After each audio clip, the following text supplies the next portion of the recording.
를 나누도록 하겠습니다. 보아라, 그가 구름을 타고 오신다. 보아라, 그가 구름을 타고 오신다. 요한계시록 1장에 나와 있는 말씀인데요. 오늘 주제는 고난받는 신자들을 위로하는 예수님의 계시입니다. 고난받는 신자들을 위로하는 예수님의 계시. 요한계시록 1장을 지난 두 주에 걸쳐 2장을 했었는데 2, 3장을 했었는데 거꾸로 1장으로 돌아오도록 하겠습니다. 당시 이 편지를 쓸 때의 상황, 이 편지를 읽는 독자들의 상황은 정말 로마 제국이 세계의 강력한 제국이 되어 지배하고 있을 때 많은 민족이 그 로마 황제를 신으로 고백해야만 했고 또 절을 해야만 했고 정말 그런 황제가 마치 자기가 신인 것처럼 절대 권력을 행사하던 시절이었습니다.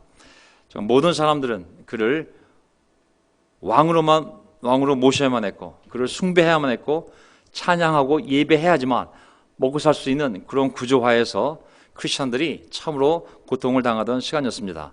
또 그 당시에 많은 민족들은 우상을 섬기며 정말 그 우상을 섬기는 민족 가운데 속에서 예수를 믿는 이 흩어진 그리스도인들의 삶이라는 것은 참으로 환난과 비참하기 이를 데 없는 많은 고통이 따르는 삶이었습니다. 교회의 최고 지도자 요한 사도조차도 복음을 전하다가 patmos섬에 유배된 상황이죠.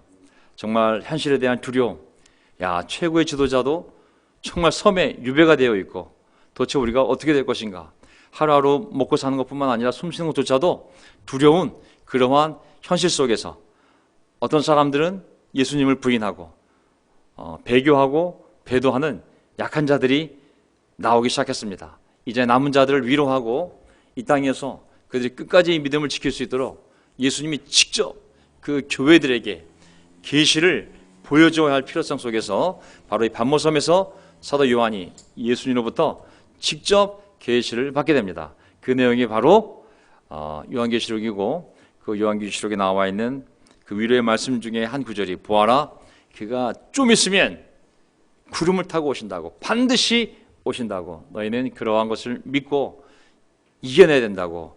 그 내용이 바로 이 내용이 되도록 하겠습니다. 자, 요점은 무엇이냐면 예수님은 누구신가? 예수님은 누구신가? 이제 또 두 번째, 예수님은 다시 오실 것이다. 왜?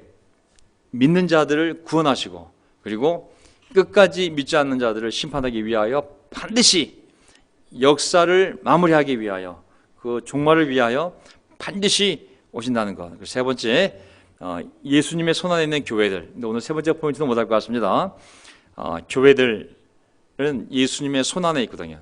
그래서 어떤 상황 속에서도 예수님이 교회들 가운데 계시며 교회들을 인도자들, 성도들을 손에 쥐시고 그들을 철저하게 사랑하시고 보호하시고 먹이시고 입히시고 인도하신다는 것이 바로 요한계시록 1장에 나와 있는 여러 상징들의 내용들이기도 합니다. 자, 요즘 우리도 세상이 돌아가는 것을 보면 갑자기 김정은 국방위원장이 중대 그 병에 걸려서 죽었니 살았니 전 세상이 깜짝 소동을 일으키는 일이 있었습니다. 정말 지금 이렇게 세상을 보면 강대국 인도자들이 세상의 운명을 결정하고 세상을 자기들이 마음만 맞으면 이렇게 저렇게 통치할 수 있는 것처럼 보이고 있습니다. 눈에 보이지 않는 바이러스가 세상 나라들의 운명을 쥐고 있는 것처럼 보이기도 합니다. 정말 교회는 위대한 하나님을 섬기는 교회는 마치 그 바이러스 때문에 모이지 못하는 것처럼 보이기도 하고요.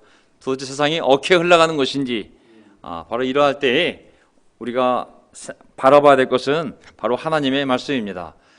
귀에 들리는 소리 가운데 분명히 들리는 것은 가장 큰 소리가 가장 잘 들립니다. 이럴 때일수록 우리 마음속에 어떠한 기사나 소문보다도 하나님의 말씀이 우리 심령 가운데에 가장 크게 들려야 될 점이 있습니다. 자, 저는 이 상황 속에서 오늘 왜 요한계시록을 보고 싶었냐면 다시 이 세 가지 구절이 이런 상황 속에서 우리의 마음이 어디를 향해야 될지 알려주시는 구절인데요. 고린도후서 4장을 먼저 보도록 하겠습니다.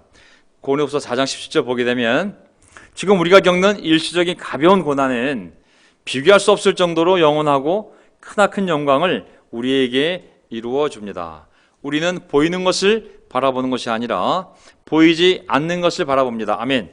우리는 보이는 것을 바라보는 것이 아니라 보이지 않는 것을 바라봅니다. 왜냐하면 보이는 것은 잠깐이지만 정말 잠깐이거든요.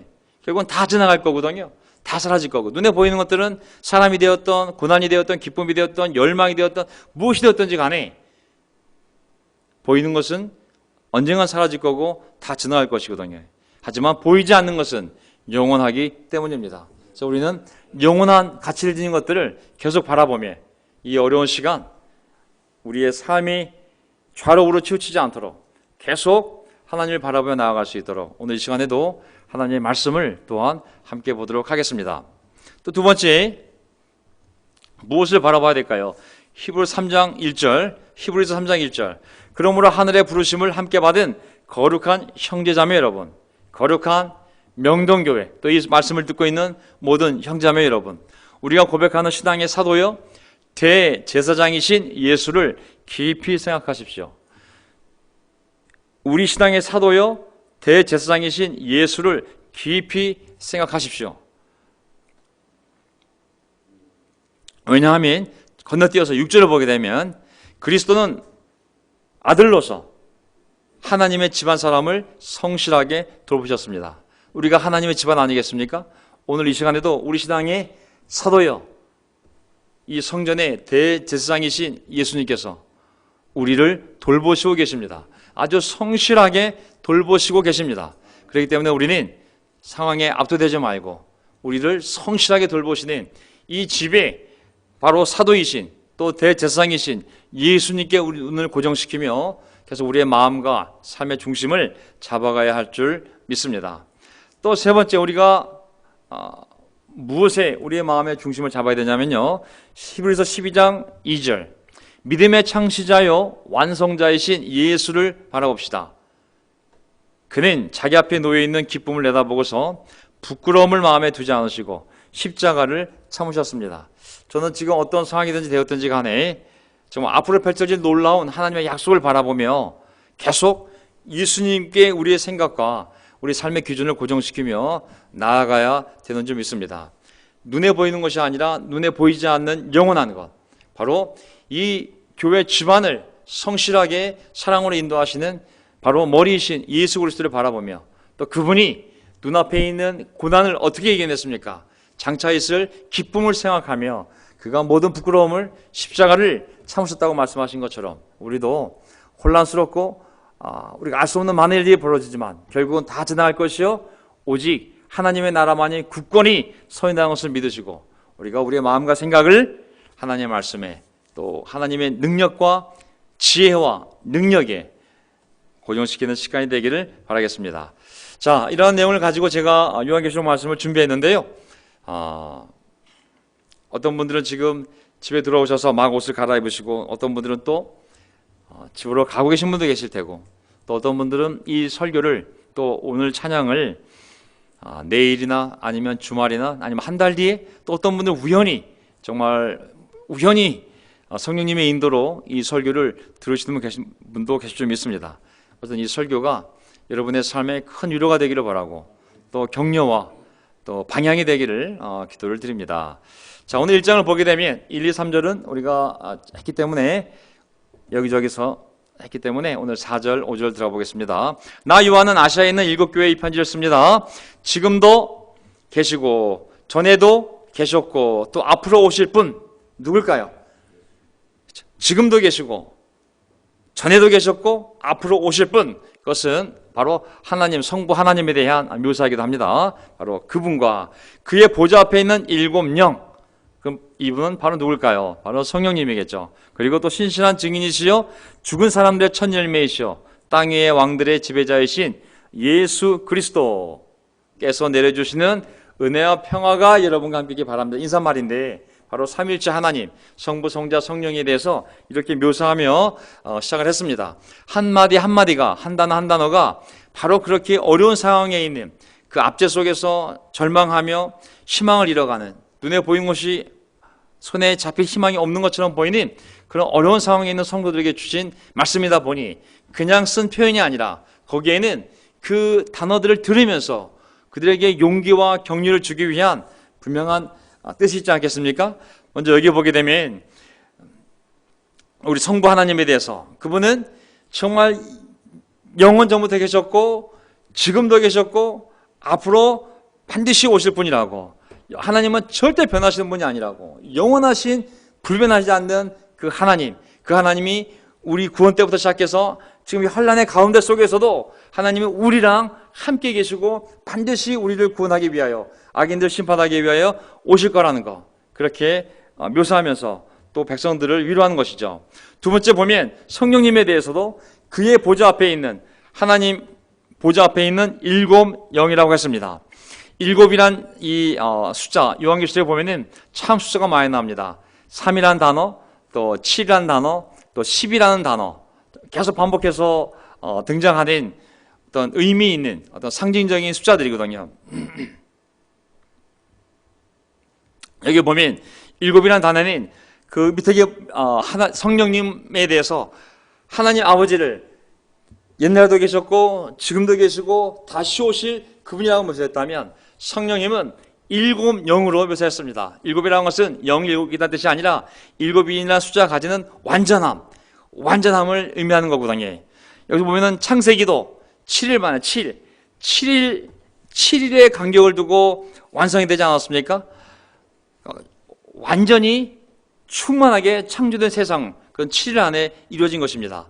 또 요한계시록에 나오는 촛대도 보면 일곱 촛대, 또 일곱 별, 일곱 교회에 대한 편지, 일곱 대접에 대한 일곱 대접, 일곱 봉인, 일곱 나팔, 일곱 천사, 일곱 재앙, 어린 양이 날린 일곱 불, 일곱 는, 모두 다 어떤 완전함을 나타낼 때 사용된 숫자가 7이기 때문에 일곱 영이라는 것은 성령께서 완전히 성결한, 완전히 충만된 영임을 이렇게 표현을 하고 있는 거죠. 그 다음에 예수님에 대해서, 성자 예수님에 대해서는 어떻게 묘사하고 있냐면, 첫 번째가 신실한 증인이시오라고 나왔습니다. 신실한 증인. 예수님에 대한 많은 묘사가 있을 텐데 왜 하필이면 제일 먼저 예수님을 신실한 증인이시오라고 했을까요? 왜 그렇게 faithful, 정말 충성된 증인이라고 예수님을 묘사했을까요? 그것은 예수님의 삶 자체가 정말 충성된 삶이었기 때문에, 충성되게, 진실되게 끝까지 하나님과 하나님 나라를 증언했기 때문에 이렇게 묘사가 되어 있음을 알 수가 있습니다.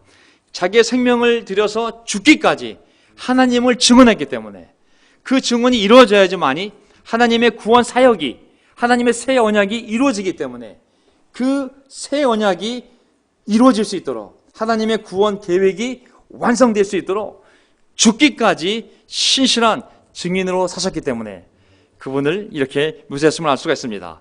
왜냐하면 그 당시 이 편지를 듣는 많은 그리스도를 따르는 그리스도인들이 끝까지 그 예수를 증언해야 되기 때문에, 끝까지 믿음을 지켜야 되기 때문에 바로 우리가 닮아가야 할 삶의 모습으로서 신실한 증인이라고 예수님을 묘사하고 있습니다. 두 번째는 뭐라고 하냐면은 죽은 사람들의 첫 열매시요, 예수님이야말로 죽은 자 가운데서 부활하신 첫 열매 아니겠습니까? 죽은 자들로부터 첫 번째로 나신 분, 이것은 뭐가 되겠습니까? 그 당시 정말 로마 황제를 인정하냐 부인하냐에 따라 생명이 갈리는 상황이었기 때문에 그 죽음도 그냥 죽음이 아니라 아주 비참한 죽음을 당하지 않았습니까? 화형은 기본이고, 정말 그 당시에 그리스도인들이 로마 황제를 주님으로 고백하지 않고 나는 예수님만이 주님이라고 고백했을 때 그 대가는 정말 무서운, 그 황제 치하에서 10대 밖의 사건을 보게 되면, 그것을 기록한 그 고난의 책 내용을 읽어보게 되면 그 비참함과 그 두려움은 상상을 초월하지 않습니까?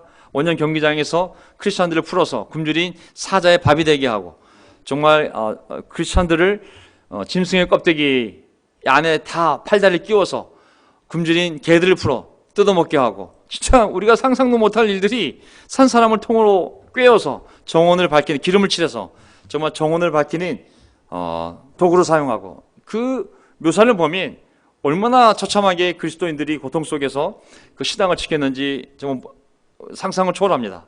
그렇기 때문에 그들에 대한 위로, 죽은 사람들의 첫 열매라는 것은 정말 죽음을 두려워하지 말아라, 우리가 첫 열매이신 예수님처럼 우리도 부활의 열매이기 때문에 우리도 반드시 부활할 것이라고. 육체가 죽는 것은 어떻게 보면 부활의 전제거든요. 사람이 육체가 죽어야 부활할 수 있거든요. 그러면서 그들을 위로하는 또 표현이 바로 예수님은 죽은 사람들의 첫 열매시요. 그 다음에 세 번째, 땅 위의 왕들의 지배자이신 예수 그리스도라고 말씀하시지 않습니까? 땅 위의 왕들의 지배자. 왜 또 이렇게 예수님을 표현했을까요? 그리스도의 왕되심을 선포하는 겁니다. 이 우주의 왕은 한 분밖에 없다고.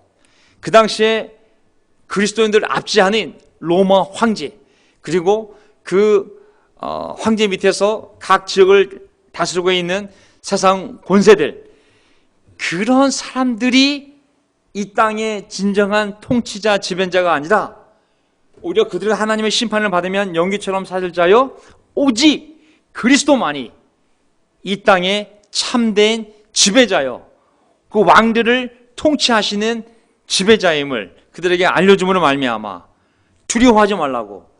너희가 지금 눈으로 보면 사람 왕 밑에 통치를 받고 있는 것 같지만 그들조차도 하나님의 통치를 받고 있으니 두려워하지 말라고 땅 위의 왕들의 지배자이신 예수 그리스도라는 표현을 통하여 바로 그 당시 편지를 받는 성도들을 위로하고 있음을 알 수가 있습니다.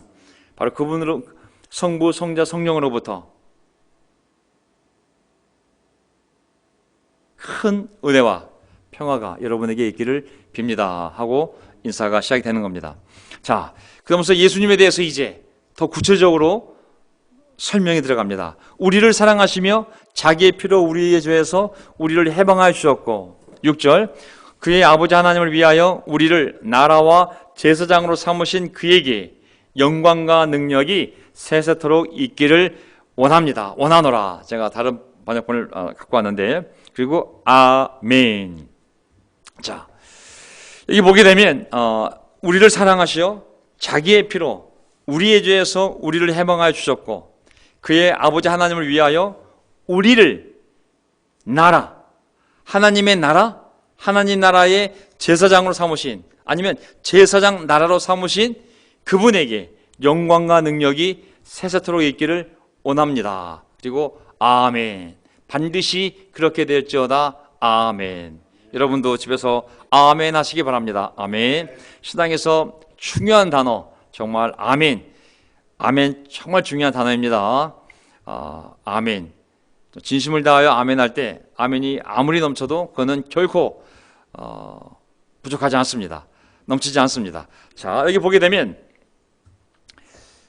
비록 너희들이 그런 어려운 가운데서 고통스러운 핍박과 멸시 천대를 받으며 초라하게 살아가고 있지만 세상 사람들 기준으로 보았을 때 너희는 바로 하나님을 위한 제사장 나라이다.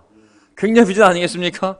지금 그리스도인이라면 정말 색출해서 고발만 하면 보상금도 나오니 누구든 그리스도는 고발하라고, 황제를 신으로 고백하지 않는 자들을 다 잡아다가 죽이는 상황 속에서 그리스도인의 존재라는 것은 참으로 보잘것없는 정말 존재로밖에는 보이지 않았을 것입니다. 하지만 그들을 향하여 하나님은 너희를 하나님을 위한 제사장 나라로 삼으셨다고. 야, 그러한 위로를 바로 이 구절을 통하여 말씀하고 계십니다. 정말 구약을 봐도 그렇고 신약을 봐도 그렇고요, 예수님은, 하나님은 항상 그 작은 무리의 보잘것없는 사람들에게 세상 기준으로 보면 굉장히 영광스러운 칭호를 주며 그들의 신적 정체성을 상기시켜 주시고 격려와 용기를 주셨음을 알 수가 있습니다. 이게 창세기부터 보면 성경에 누누이 흐르는 똑같은 하나님의 마음이요, 말씀임을 알 수가 있습니다. 예를 들면 출애굽기 19장을 보게 되면 아시는 내용이기 때문에 제가 이 내용을 여기서 잘라왔는데 보세요. 이제 너희가 정말로 나의 말을 듣고 내가 세워준 언약을 지키면 너희는 모든 민족 가운데서 나의 보물이 될 것이다. 자, 이 내용을 보게 되면 노예로 살다가 400년간을 남의 나라에서 이제 광야를 거쳐 나온 가진 것 하나 없는 정말 볼품없는 탈출 민족에게, 탈출 노예 민족에게 하나님이 야, 너희는 나의 보물이다. 이거 엄청난 표현 아니겠습니까? 아니, 보물을 보고 보물이라고 그래야지. 이제 정말 거짓걸로 정말 죽다 살아나와가지고 정말 이 광야에서 정말 떼국물 쭈르륵 흐르는 이 백성들을 모아놓고 너희는 나의 보물이다. 나는 너희를 선택했다. 나는 너희를 나를 섬기는 제사장 나라로 만들 것이다. 그거 보세요. 온 세상이 다 나의 것이다. 그러므로 너희는 내가 선택한 백성이 되고 너희의 나라는 나를 섬기는 제사장 나라가 되고 너희는 거룩한 민족이 될 것이다. 나를 위한 제사장들의 나라가 될 거라고. 수많은 민족이 있지만 너희만이 나에게 제사를 드리며 내 율법을 받아 나와 깊은 관계를 누릴 수 있는, 내 사랑과 복을 받아 누릴 수 있는 유일한 선택받은 민족이라고. 야, 이 엄청난 영적 자존감과 자랑스러움을 갖게 해주지 않습니까? 언제? 정말 탈출하여 노예티도 벗지 못한 그 오합지졸에 보잘것없는 그 백성들에게. 이것이 하나님의 정말 위로인 것이죠. 또 신약에 와서 정말 예수를 믿는 그리스도인들이 핍박을 받아 전 세계에 흩어져 있을 때 가는 곳마다 핍박이요, 가는 곳마다 멸시요, 정말 유랑민처럼, 피난민처럼, 나그네처럼 떠돌이 생활하며 그 지역 사람들로부터 괄시받으며 살아가는 사람들에게 뭐라고 베드로 사도가 글을 썼냐면, 물론 성령님이 그를 통하여 기록한 내용이지만 베드로전서 2장 9절 보세요. 그러나 여러분은 택하심을 받은 족속이요, 왕과 같은 제사장들이요, 거룩한 민족이요, 하나님의 소유가 된 백성입니다. 이야, 정말 전 세계에 흩어져서 그 괄시와 멸시와 천대 속에서 정말 흩어져 있는 유대인 그리스도인들이 삶의 희망을 잃고 힘들 때 이 사도의 편지를 받고 하나님이 우리를 왕 같은 제사장들로 생각하며 정말 하나님의 소유가 된 백성으로서 세상에서 너희를 과시하고 멸시해도 너희는 하나님의 사랑을 받고 있으며 하나님의 은혜를 받고 있으며 불쌍히 여김을 받고 있으며 나는 너희들을 통하여 영광을 받기 위하여 내가 너희를 선택했다고. 그 특별한 마음을 불러일으킬 때 그것이 그들에게 얼마나 큰 위로가 되었을까요? 하나님이 이렇게 위로하시는 하나님이신데, 바로 요한계시록이 바로 그 위로의 말씀을 그 당시 로마 제국하에서 고통받고 있는 성도들에게 주신 말씀인 거죠. 그렇기 때문에 그분께 영광과 통치가 세세토록 있기를 원합니다. 또 아멘. 아멘. 자, 저는 이 단어가 별거 아닌 단어였지만 요한계시록에서는 한 단어 한 단어가 다 큰 의미가 있음을 제가 알게 되었습니다. 왜냐하면 요한계시록은 66권의 완성이잖아요. 창세기 1장 1절부터 시작을 해서 구약 역사와 신약 역사를 통하여 이제 미래에 펼쳐질 이 우주의 종말, 이 세상의 끝을 미리 보여준 책이다 보니 이 책에 담긴 내용은 사실 어마어마한 내용일 수밖에 없습니다. 그렇기 때문에 이것을 가끔 설교할 때마다 구절구절 뽑아왔지만 제가 오늘은 그냥 통째로 그 의미를 다시 생각하며 이 말씀을 전하고 있는 것입니다. 그분께 영광과 통치가 세세토록 있기를 원하노라. 자, 영광과 통치. 자, 영광이라는 단어를 아시는 단어지만 다시 한번 저는 들여다보고 싶습니다. 오직 하나님께 영광과 통치가 영원히 있기를 원하노라. 왜냐하면 그 당시에 모든 세상 사람들은, 이 편지가 쓰여질 당시에 세상 사람들은 로마 황제에게 그러한 권력과 권세, 능력, 힘이 있다고 생각하고 그 황제에게 영광을 돌리게 했습니다. 그렇기 때문에 그의 영광을 드러내기 위해서 화려하고 빛나는 건물을 짓고 그곳에서 그 영광을 드러내며 인간 신 황제에게 제사를 드렸던 것이죠. 또 다른 우상을 섬기는 이방인들도 자신을 믿는 이방신들에게 그런 권력과 능력과 힘이 있다고 생각하고 그를 영광스럽게 하기 위하여 엄청난 크기의 규모의 그러한 신전을 지어서 그 앞에 제사를 드렸음을 알 수가 있습니다. 그러나 오직 하나님 한 분만이 세상을 자신의 뜻대로 통치하는 통치자요, 오직 그분에게만 그 세상을 다스릴 권세가 있으며 그러하기에 오직 그분에게만 영광을 돌려드려야 하기 때문에 바로 오직 그분께 영광과 통치가 세세토록 영원히 있기를 원하노라고 기록했음을 알 수가 있습니다. 영광과 이 세상에 대한 통치는 오직 하나님께만 해당되는 단어이시지 어떤 인간이네 나라에게 해당되는 단어가 아닌 것이죠. 저는 이 영광이라는 단어 우리가 알지만 저는 요한계시록에서 이제 종말 때가 되면 하나님의 영광이 더 분명하게 드러날 텐데 이 영광이라는 단어가 다시 새롭게 제 마음에 와닿았습니다. 영광이라는 건 뭐냐면 특히 어떤 영광이냐면 물론 사도 요한이 성령에 사로잡혀 환상 속에서 하늘로 올라가 하나님 보좌 앞에서 벌어지는 모습을 보았죠. 그것은 정말 영광스러운 모습이었습니다. 이 세상에서 인간의 눈으로 경험할 수 없는 볼 수 없는 정말 천상의 영광스러운 모습을 보았지만 또 한편 이 성경을 보게 되면 이 영광이라는 단어는 바로 그 하나님이 이 땅에 임재하였을 때 임하여 함께 있을 때 나타나는 인간이 감당하기 어려운 모습이 바로 영광이라는 단어로 하나님의 영광이라는 단어로 표현되어 있거든요. 신약 헬러 단어로는 독사입니다. 독사. 물론 물어뜯는 독사도 있지만 안 좋은 한국말도 있지만 독사. 헬라어로 독사입니다. 독사. 히브리어로는 아시다시피 카보드. 자, 그 의미는 뭐냐면 어떤 하나님의 위엄, 그 장엄함, 그 엄청난 존귀함, 그러니까 가장 고귀한 그 상태, 우리 그것을 하나님의 속성으로서 인간에게는 없어요. 이거는 그냥 하나님의 속성이에요. 인간이 어떤 인간도 그러한 속성을 지을 수가 없어요.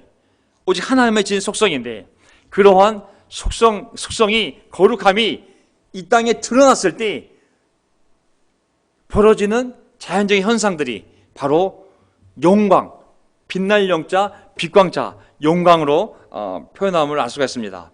예를 들면 출애굽기 19장에서 하나님께서 이제 이스라엘 백성들과 언약을 맺기 위하여 시내산으로 다 오라고 그랬을 때 그들이 출애굽하여 광야를 지나 이제 시내산에 도착하지 않습니까?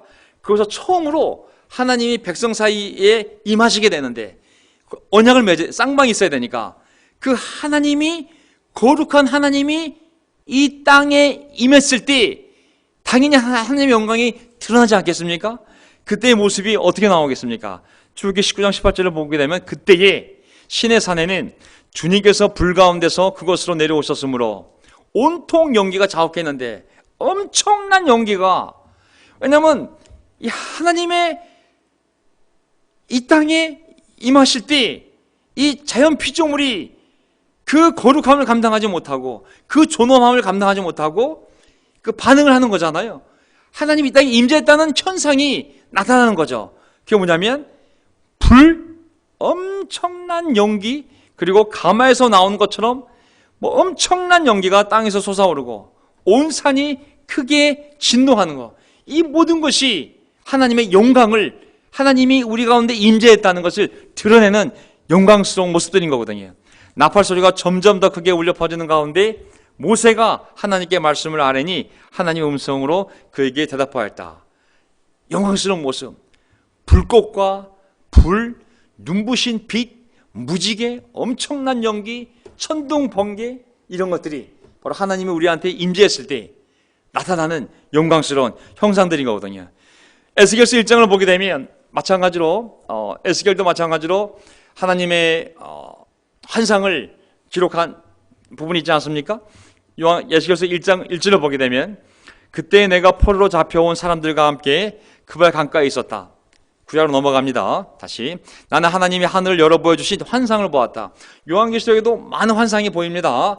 하나님이 환상을 통하여 계시하시는데 나중에 더 얘기하겠지만 이게 묵시잖아요. 묵시 문화의 형태를 통해서 정말 이 내용이 기록되어져 있는데 에스겔서도 마찬가지입니다. 비록 포로로 끌려간 비참한 상황이지만 하나님이 정말 영광스러운 모습을 일부러 보여줍니다. 왜? 그들을 격려하기 위하여.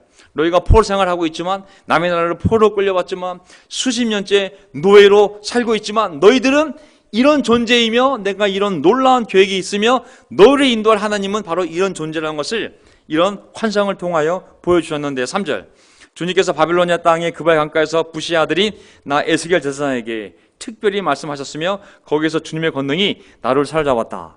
자, 비록 비참한 산 가운데 있지만 하나님은 자신의 백성들을 위로하기 위해 그들에게 말씀을 전해주시고 실제 천상의 모습을 보여주시는 모습이 바로 에스겔서 1장에 나옵니다. 자, 26절 건너뛰겠습니다. 그래서 그 환상을 봤는데 그 앞부분에 여러 가지 모습이 있지만 이제 그 보좌에, 하늘 보좌에 앉으신 하나님의 모습을 얼핏 보게 된 거예요. 정말 영광스러운 모습이 아니겠습니까?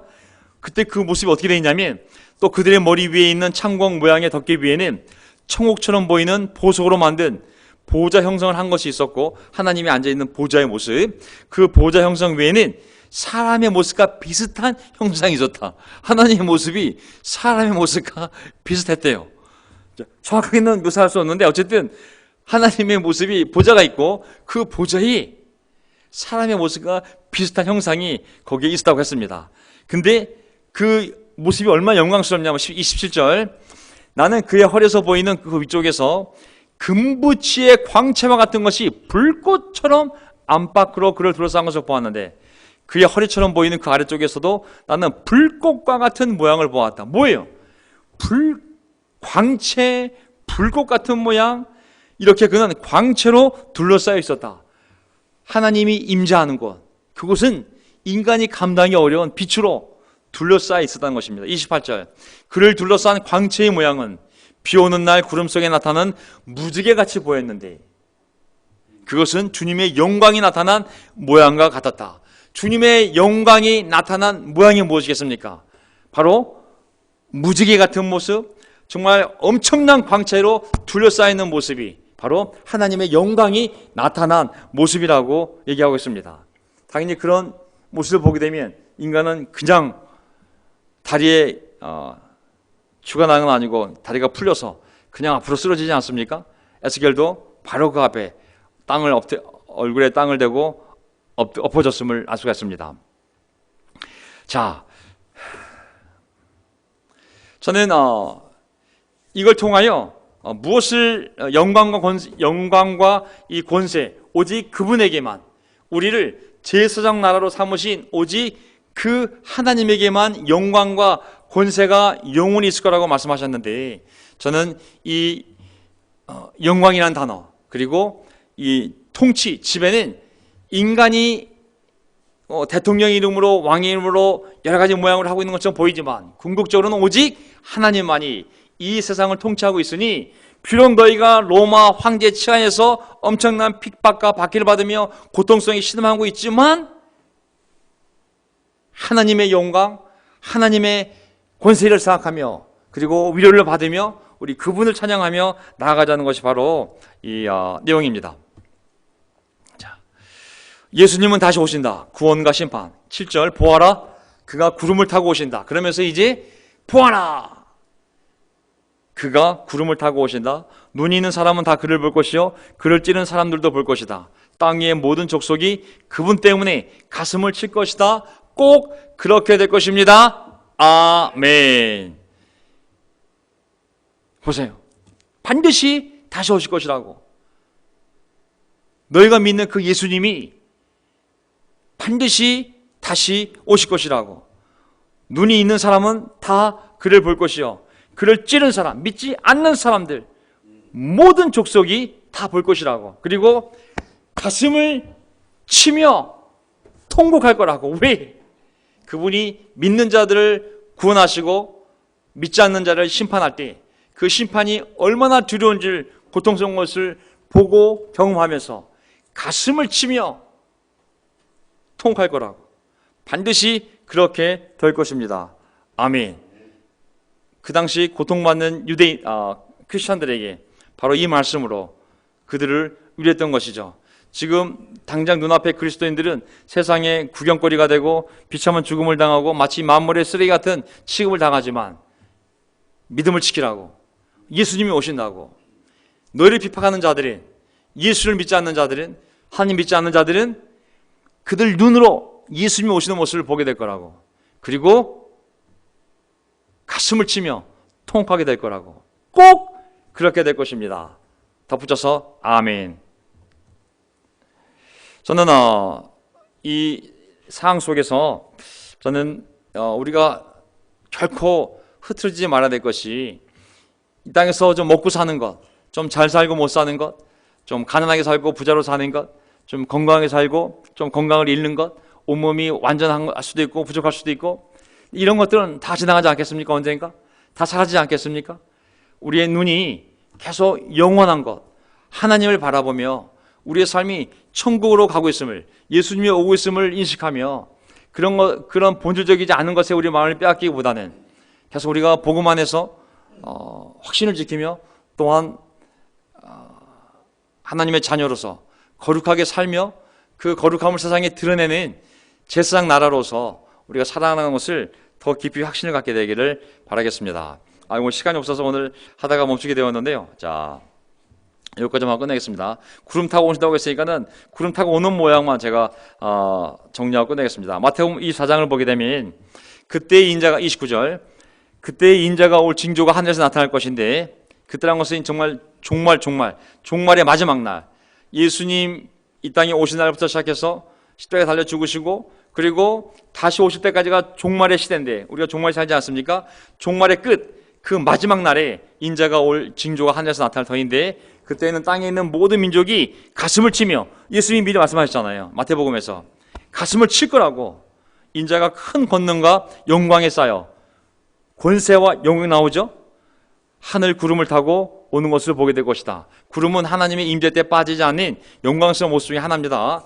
손오공처럼 구름을 타고 온다는 것이 아니라 구름 가운데 예수님이 나타날 것임을 얘기하고 있습니다. 또 26장을 보더라도 예수님은 다시 대제사장 앞에서 자기의 존재를 이렇게 말씀하십니다. 이제 예수님이 십자가에 달리기 전에 대제사장이 예수님을 신문하지 않습니까? 그때 우리에게 말해주시오. 그대가 정말 하나님의 아들 그리스도요, 넌 누구냐? 라고 얘기했을 때 예수님이 말씀하십니다.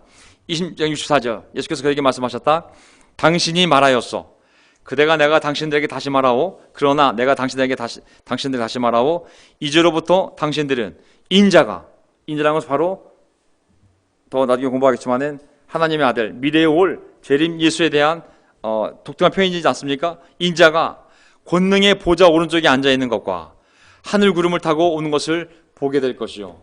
결국은 예수님 스스로도 계속 내가 다시 올 거라고, 하나님의 아들로서 세상을 구원하고 악인들을 심판하기 위하여 반드시 구름 가운데 올 거라고 벌써 누누이 말씀하셨습니다. 그러기에 요한계시록에서도 바로 반드시 올 것이라고, 구름을 타고 구름 가운데 올 거라고 말씀하신 것이죠. 그 다음에 나중에 보세요. 데살로니가전서 4장을 보게 되면 이제 믿는 자들이 예수님 오셨을 때 그 당시에 미리 죽은 자들도 있지만 그때 살아계신 자가 살아있는 자들은 어떻게 예수님을 만나게 되는지 16절에 주님께서 호령과 천사장의 소리와 하나님의 나팔 소리와 함께 친히 하늘로부터 내려오실 것이니 그리스도 안에서 죽은 사람들이 먼저 일어나고 그 다음에 살아남아 있는 우리가 그들과 함께 구름 속으로 이끌려 올라가서, 또 구름이 나오죠. 구름이라는 것은 하나님이 예수님이 다시 오실 때 나타나는 분명한 모습 중에 하나가 바로 구름입니다. 구름을 타고가 아니라 구름과 함께 공중에서 주님을 영접할 것입니다. 전 여기서 이런 말로 이제 서로 위로하라고 사도 바울께서 이제 데살로니가 교회에 편지 쓰신 거거든요. 이런 것들로 서로 위로하라고. 저는 우리 가운데 이제 많은 이단 사입이라 불려지는 판단되어지는 그러한 가르침들 중에 이 종말론, 이 휴거, 영어로 rapture, 그냥 예수님이 계신 하늘로 믿는 자들이 들려 올려지는 것, 가장 잘못된 두 가지가 바로 시한부 종말론, 그 다음에 조건부 종말론 아니겠습니까? 조건부 종말론은 바로 누구죠? 이 신천지 14만 4천 명이 차면, 장래들 지상에서 차면 예수님 이게 우리가 올라간다는 그런 조건부 종말론, 또 2020년 몇 월 며칠 날 예수님이 오신다는 시한부 종말론, 이것들은 전부 다 이단 사이비로 정죄되어지는 가르침들입니다. 그 날은 아무도 알 수가 없습니다. 정해진 날은 분명히 있지만, 그 종말의 말일은 분명히 있지만 그것이 언제 이루어질지는 아무도 알지를 못한다고 성경에 분명히 기록되어 있습니다. 자, 그래서 저는 마지막 9절, 8절하고 끝내겠습니다. 세 번째 포인트는 우리 다음 주일날 함께 공부하기로 하고요. 지금도 계시고 전에도 계셨고 앞으로 오실 전능하신 주 하나님께서 나는 알파요 오메가다 하고 말씀하십니다. 마지막 9절, 지금도 계시고 전에도 계셨고 앞으로 오실 전능하신 주 하나님께서 나는 알파요 오메가다 하고 말씀하십니다. 알파요 오메가, 이것은 영어 단어로 따지면, 영어 알파로 따지면 A 그리고 마지막 Z와 같습니다.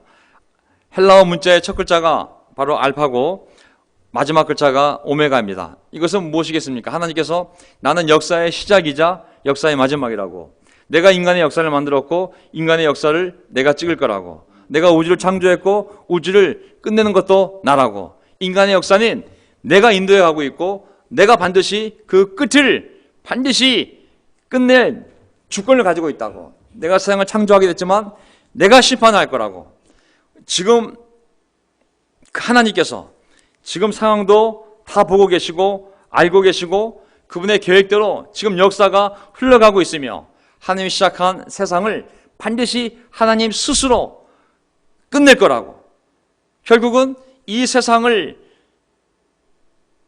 인도하시는 분도 하나님이지 로마 황제가 아니라고, 세상 왕들이, 대통령들이 G7, G9, G12 수많은 모임을 통해 세상을 인도해 가는 것 같지만 세상은 그 세상을 창조하신 알파이신 하나님, 그리고 그 세상은 오메가이신 하나님이 인도하시고 끝내시는 것이지 사람 뜻대로 세상이, 우리 인생이 가는 것이 아니라는 것입니다.